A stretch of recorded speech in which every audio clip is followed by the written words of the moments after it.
ஏபியில் next some 9th some அதே மாதிரி 3 numbers கண்டுபிடிக்கிறது. ஆனால் ஒரு சின்ன வித்தியாசம் இருக்குது. ஃபைண்ட் 3 நம்பர்ஸ் இன் ஏபி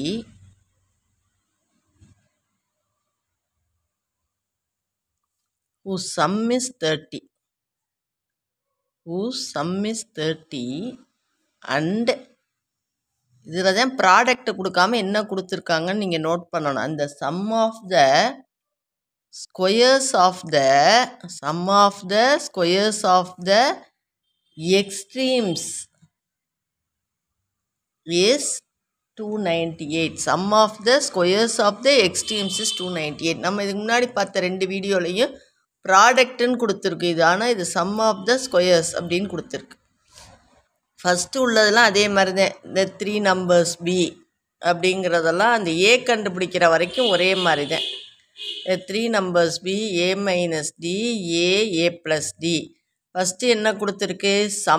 சம்னா இது 3ஐயும் ஆட் பண்ணணும். A minus D plus A plus D is equal to 30. இதில் மைனஸ் டி கேன்சல் ஆகி 3a 30. அப்போ ஏ வந்து என்னது? 10. இது அது வரைக்கும் அதே மாதிரி தான். அடுத்து என்ன கொடுத்துருக்கு? ப்ராடக்ட் கொடுக்காம sum of the squares of the extremes கொடுத்துருக்கு. அப்போ என்ன? எக்ஸ்ட்ரீம் இப்படி ரிவர்ஸ்லேருந்து வரணும். இதுக்கு வந்து என்ன பண்ணணும்? ரிவர்ஸ்லேருந்து வரணும். எக்ஸ்ட்ரீம் அப்படின்னா இந்த ஓரத்துலையும் இருக்க நம்பர். அதாவது ஏ மைனஸ் டியும் ஏ ப்ளஸ் டியும் தான் எக்ஸ்ட்ரீம். இந்த எக்ஸ்ட்ரீமை என்ன பண்ணிக்கணுமா? ஸ்கொயர் பண்ணிக்கணுமா? பண்ணிட்டேனா? அதை என்ன பண்ணணுமா? சம் பண்ணணுமா? பண்ணியாச்சா? இந்த மாதிரி வரணும். இதுதான் இது கொடுத்துருக்க அர்த்தம். Extreme எடுத்துக்கணுமா? A minus D A plus D. அதை என்ன பண்ணணுமா? ஸ்கொயர் பண்ணணுமா? அந்த ஸ்கொயர்ஸை என்ன பண்ணணுமா? சம் பண்ணணுமா? நம்ம புரிஞ்சா? அதுதான் இதுக்கு அர்த்தம். 298 இதுதான் கொடுத்துருக்கு.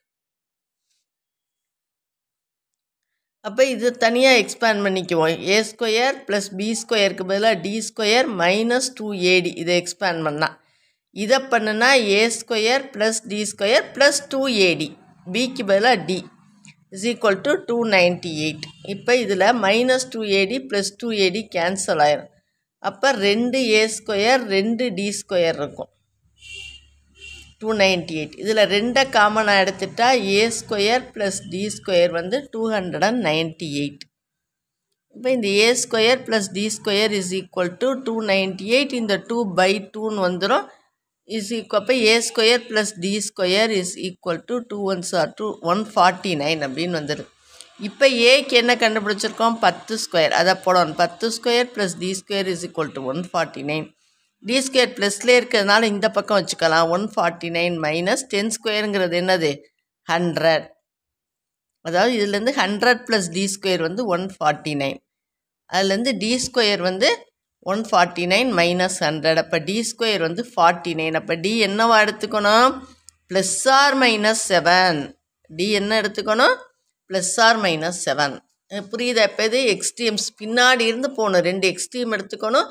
அதை ஸ்கொயர் பண்ணணும். அந்த ஸ்கொயர்ஸை சம் பண்ணணும். அதுதான் 298க்கு ஈக்குவல்.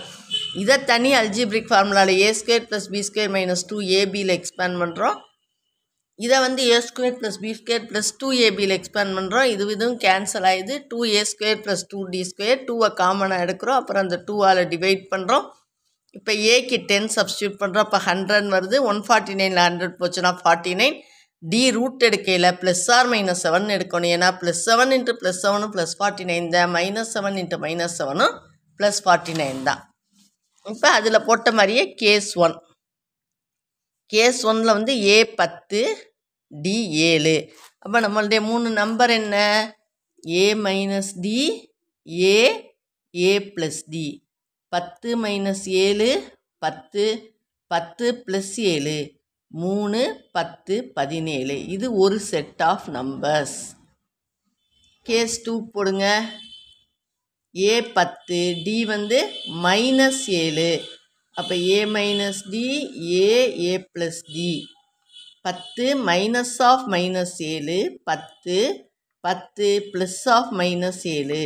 இது என்ன ஆயிரும்? -7 இன்ட்டு -7 +7 ஆயிரும். இது ப்ளஸ் இன்ட்டு -7 -7ன்னு ஆயிரும். அப்போ இது 17 ஆகும், இது 10 ஆகும், இது 3 ஆகும் வரும். இது ஒரு செட் ஆஃப் நம்பர்ஸ், அப்படி ரிவர்ஸில் வரும், அவ்வளோதான். அப்போ ஆன்சர் என்ன? 3 10 17ன்னு சொல்லலாம், அல்லது 17 10 3ன்னு சொல்லலாம். ஒன்று குறைஞ்சிக்கிட்டே வரலாம், இன்னும் கூடிக்கினே வரலாம். எப்படி வந்தாலும் அது வந்து ஏபி தான்.